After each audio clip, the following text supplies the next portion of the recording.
silence and call this meeting to order. It's 9 o'clock. May I have confirmation of the agenda, please? John Lewis here, so moved. John will second it. Okay, are there any objections? Hearing none, this is passed by unanimous consent. Declaration of pecuniary interest. Yeah, I have one. You can call it at any time. So now we have the adoption of the minutes.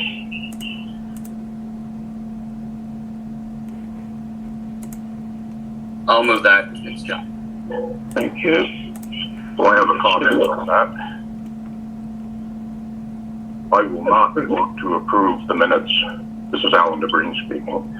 From the meeting of the Police Service Board on May 19th. I also listened to the recording of that meeting. No votes were taken on any of the resolutions. Therefore, nothing was carried. And basically, the meeting may as well not have happened. So I'll be voting not to approve. I'll vote to approve because the consensus of silence and prohibition. Mr. DeBreen, I am following the council addressing the minutes, and we will continue doing that. If you have any objections, you'd like to make them formal by sending something in, it's certainly appreciated. So can we have a seconder for the adoption of the minutes? I believe I did, Jim. Okay, thank you. Are there any objections? Other than this, I want a recorded vote on it. Alan DeBreen. You're not getting a recorded vote. Well, it is recorded anyway, isn't it? It is. So if there are no other objections, I declare this passed by unanimous consent. Business arising. Do we have any business arising? Dale Pallister, I just joined the meeting. Sorry for being late. It's okay, Dale, you're here now.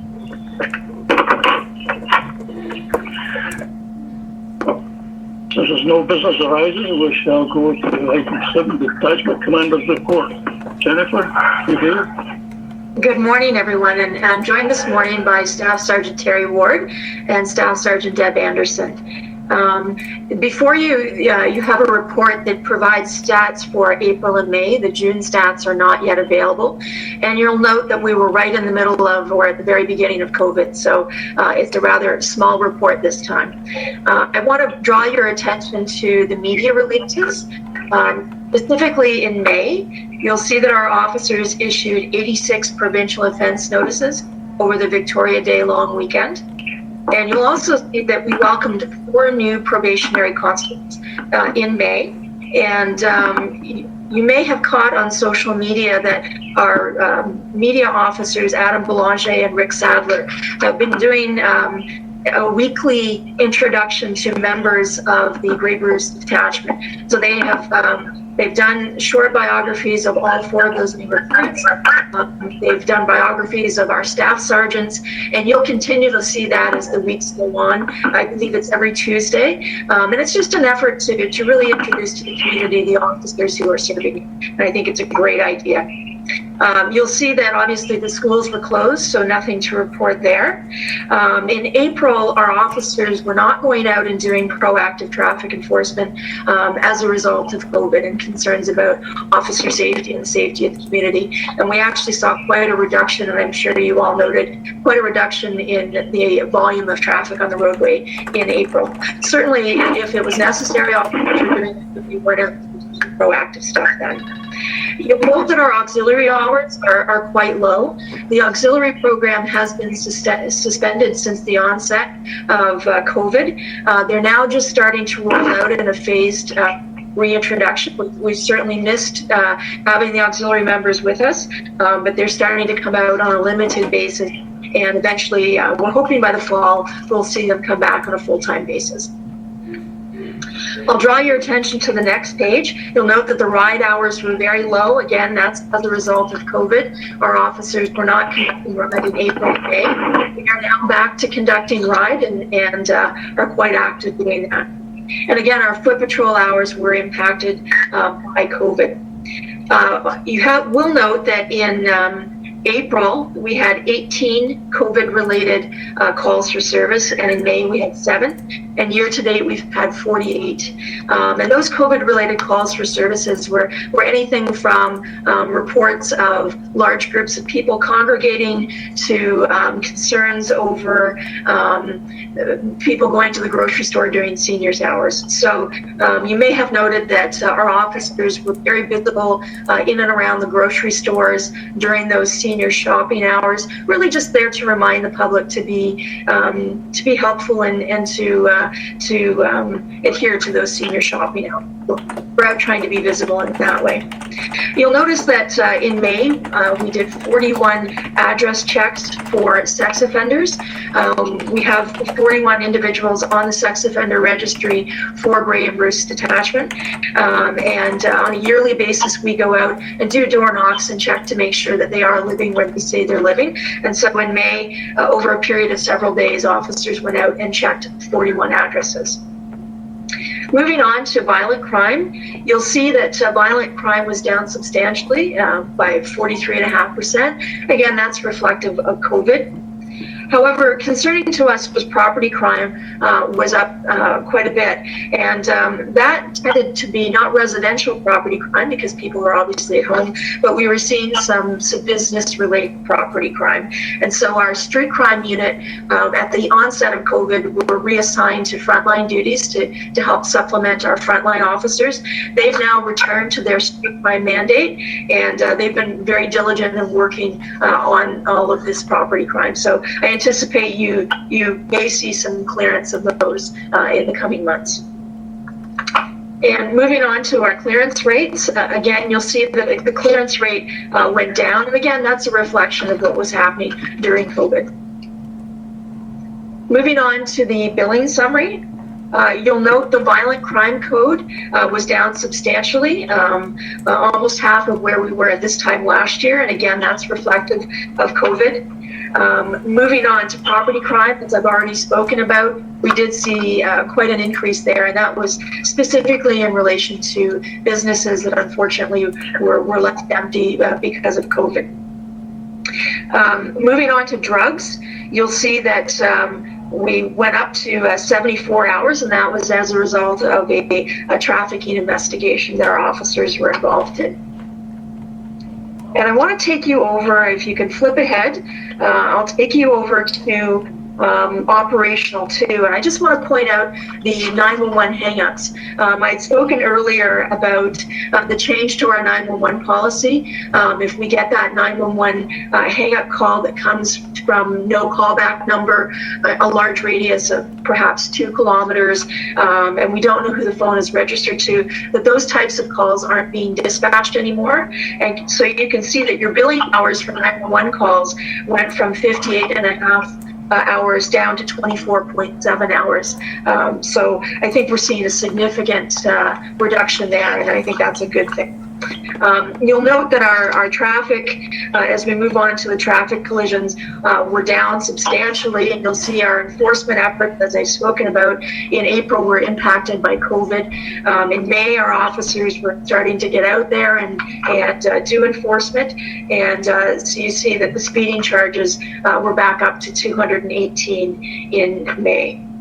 And you'll note that our traffic collision registry, again, because we weren't seeing a very large volume of traffic on the roadway, just a handful of collisions during that time. The only other thing that I wanted to share with the committee is that my time here in Grey Bruce is coming to an end at the end of the month. Starting the 2nd of August, you will have a new acting detachment commander, and that's Acting Inspector Paul Chambers. Paul actually spent some of his youth growing up in the Wyerton area, so Paul comes with knowledge of the area, and I think you'll enjoy working with Paul, and certainly you have both Deb and Terry and their extensive knowledge of the the area as well. And that's why I asked them to join with me today in our police service meeting. They are always here to answer any questions or any concerns you have. And I'll certainly be sending out a message to the committee so that you have Paul's contact information, and he'll be available to you the first part of August. Any questions? Don Lewis here, Jennifer. On the April 17th stolen truck from Southgate, was that ever resolved? I can look into that, Don. I can't tell you off the top of my head, but I can certainly look into it and get back to you. Well, it's not a big deal. I assume I know where it was. It was one of our farms where they burnt the truck and left it, so Oh, okay. I was just curious. Anything else? That's John here. Jennifer, just on behalf of Council of Southgate and the staff, I'd just like to thank you for your time here. You came up for a little while and then had to jump in full force, so greatly appreciated. So thank you. Thank you. I appreciate that. And I have to tell you, you have a great detachment of officers here. I thoroughly enjoyed working with each and every one of them, and you know, moving forward, you're very fortunate to have these men and women working for you. Jennifer, while you're still there, I'm a little concerned about the business plan. I think that is well overdue. Do you know anything about it? Yes, you should be seeing that this week. I'll be forwarding that out to you. I've just received it myself. That's good, thank you. May I have a mover and a seconder for the detachment commander's report, please? Also move, Dale. Alan DeBreen will second. Thank you. Are there any objections? Hearing none, I declare this passed by unanimous consent. We will move on to correspondence.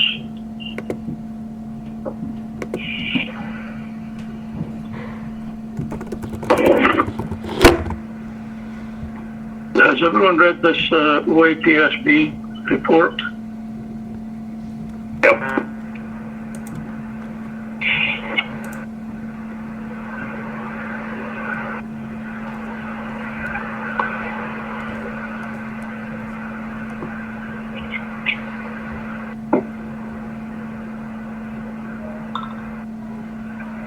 So what's going to come out of it, Jim?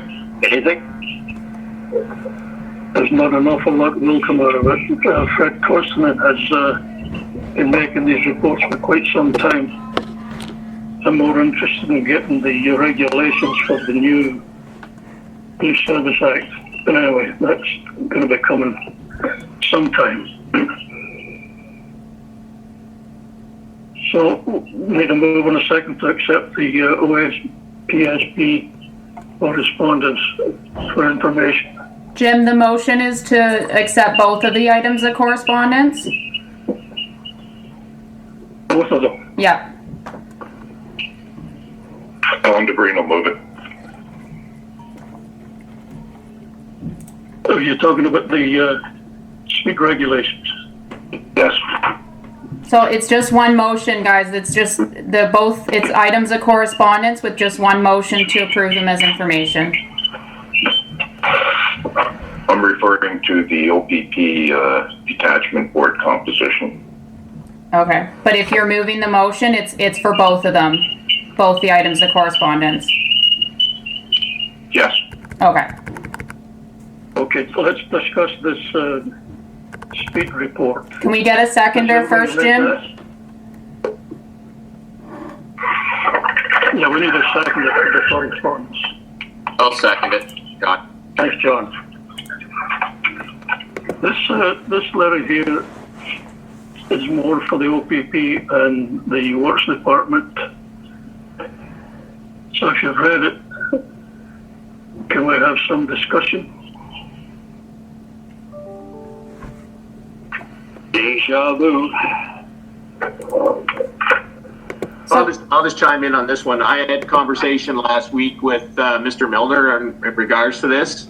and we've deployed some radar units to that area. And we're looking when the Speed Spy becomes available, we're going to hook it up there too and see if we do have a definite issue there. I don't think speed bumps are going to do any good there. So if we drop the speed limit down to 40, it might help matters. Anyway, that's up to you fellas. Okay, we've had the correspondence. We have a mover and a seconder. Any objections? Hearing none, this is passed by unanimous consent. New and unfinished business. Does anyone have anything for that? I do actually, Alan DeBring, for the detachment commander. And it was regarding a question I had on Water Road, as to whether there were any other complaints regarding the snowmobiles during the snowmobile season other than that one person, or how many complaints there were. So I did look into that, and that's the only complaint we had, Alan. Okay, thank you very much. There is one thing I can point out about the snowmobiles on that Water Road. They're riding on the wrong side of the road. They're looking for the snow, and the snow happens to be in the wrong side of the road for them to travel through there. Anyway, that's up to the OPP to look after that matter. If there's nothing else, let's go to the members' privilege. Good news and celebrations. Does anyone have anything? Jim, Don here. As most people might be aware, the rodeo and Agri Expo is back on again for August 14, 15, 16. In consultation with the province and the health theater, it is a much reduced size.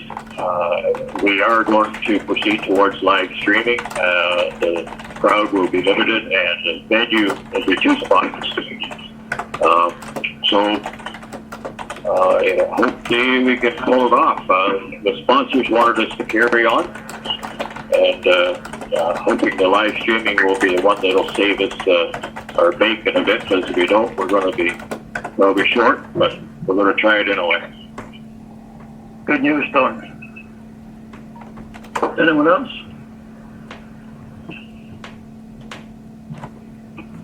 Hearing none, confirmation of the next meeting. Lindsay, what have you got there? The next meeting is Tuesday, September 15th at 9 a.m. I hope I can get that computer working by then. Thank you. Lindsay, one question, Jim, just quickly. Do we need to file our expense report or anything? Or is it just automatically picked up by our attendance here? Yeah, so I'll do it all. We're doing it yearly now, so I'll just go back through all the minutes and see who was at attendance at the end of the year. Okay, excellent. Thank you. Thanks, Lindsay. Motion to adjourn. Also moved, Dale. Seconded by Alan DeBring. Well, I'm sure there'll be no objection to that, so that's passed by unanimous consent. Thank you very much, everyone. Jennifer, all the best in your new job, whatever it is. Take care. Thank you very much. Thanks. Goodbye. Bye.